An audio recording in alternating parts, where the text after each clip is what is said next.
Hello everyone, my name is Natashia Thai and today I'm going to be your guide for today's episode of Literature Today.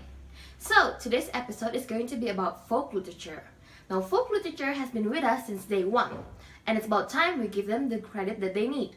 So today I'm going to tell you about the definition of folk literature. Then I'm going to compare it to another definition that's kind of similar to folk literature. Second, I'm going to tell you about the different types of folk literature and what they are made of. After that, I'm going to compare and contrast two of the most popular folk literature there is in the world. So now let's get on to the video. Now that I have digitalized myself, let's get on to the fun part. So, what is folk literature actually? Well, folk literature includes all of the myths, legends, epics, fables, and folktales passed down by the word of mouth through the generations. The authors of traditional literature are usually unknown or unidentifiable.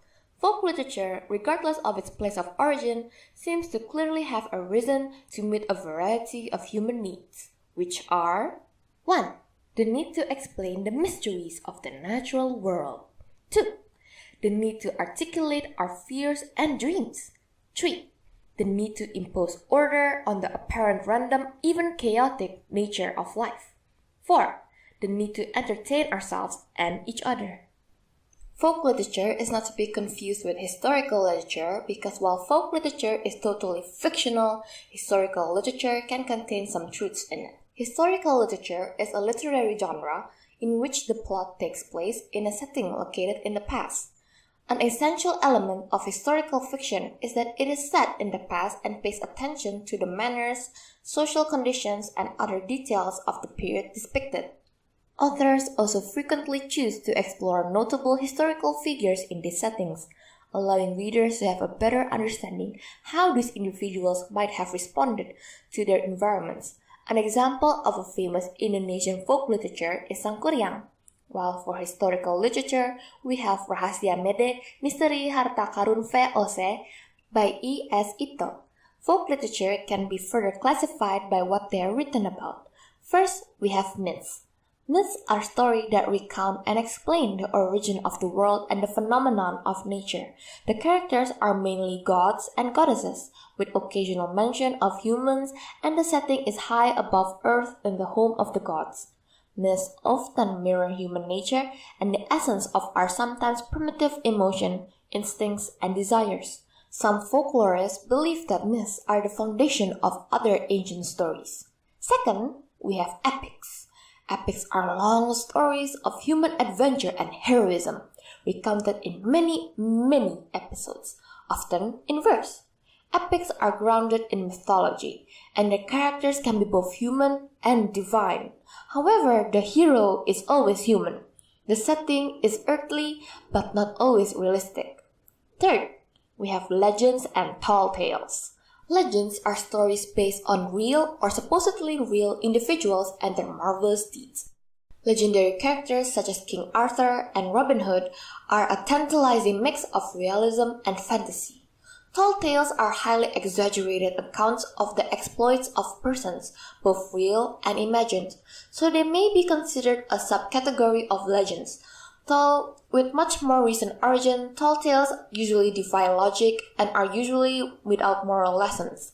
Tall tales are usually valued for their humor and exaggerations, whereas legends are more austere in tone. Fourth, we have fables. Fables are simple stories that incorporate characters, typically animals, whose actions teach a moral lesson or universal truth. Often the moral is stated at the end of the story. Fables have appealed to both adults and children, yet many fables demand abstract thinking and their points are often lost on children. Last but not least, we have fairy tales. Fairy tales are stories that grew out of the lives and imaginations of the people. They have always been children's favorite type of folk literature. Fairy tales involve creatures of magic and wonders that are imaginary to our world, like fairies and goblins. Their popularity springs from their imaginative characters, their supernatural elements, their focus on action, their simple sense of justice, their happy endings, and the fundamental wisdom they contain. Now that we know the difference of each type of folk literature, just how popular are they with the people of the world? First up, we have fables leading the way with a whopping 27%. Then, we have fairy tales following close behind with 23%. After that, we have epics epically in third place with 19%. In fourth place, we have legends with 16%. Last but definitely not least, we have myths coming in close with 15%. You must now be curious as to why fables and fairy tales come in first and second place respectively. Aren't they both stories for children? How can they get such high popularity if they're just for kids? Well, you're right, they're both stories for kids. But fables are stories for grown-ups as well. Here's the thing. A fable is a story that is also passed down from generation to generation and has a moral lesson to be learned. The characters are mostly animals or nature. They are made to talk and act as humans. The most famous fables were written by a man called Aesop. These fables are famous as Aesop's fables, and there are around 600 of them. Fox and the sour grapes and the tortoise and the hare are two examples. Fairy tales, on the other hand, are stories written especially for children, often about mythical characters such as elves, fairies, goblins, giants, mermaids, and all of those other mystical characters. Sometimes the characters are animals too. They generally do not have any moral message to be learned. We are able to enjoy these fairy tales because almost 200 years ago, two brothers, Wilhelm and Jacob Grimm, traveled all around in Germany and collected these stories before people forgot them. Here is a growth rate of popularity on both fables and fairy tales. The vertical axis will represent the percentage of their popularity around the world. The horizontal axis will represent the years by decades. The blue line is for fables, while the red line is for fairy tales. As we can see from the graph, fables started with 19%, then dropped significantly to 10%, but then experienced a drastic rise in the 2000s to 25%, then continued to rise to this day to 27%. For fairy tales in the 1980s, it started with 16%, then it rose slightly to 18%, then received an epic increase in popularity to 30%, then slowly its popularity died down to 23% in the 2010s. It can be inferred that both fables and fairy tales experienced a fluctuation in their popularity throughout the 4 decades, but eventually had a gigantuous leap in the 2000s, and they maintained that high percentage to this day.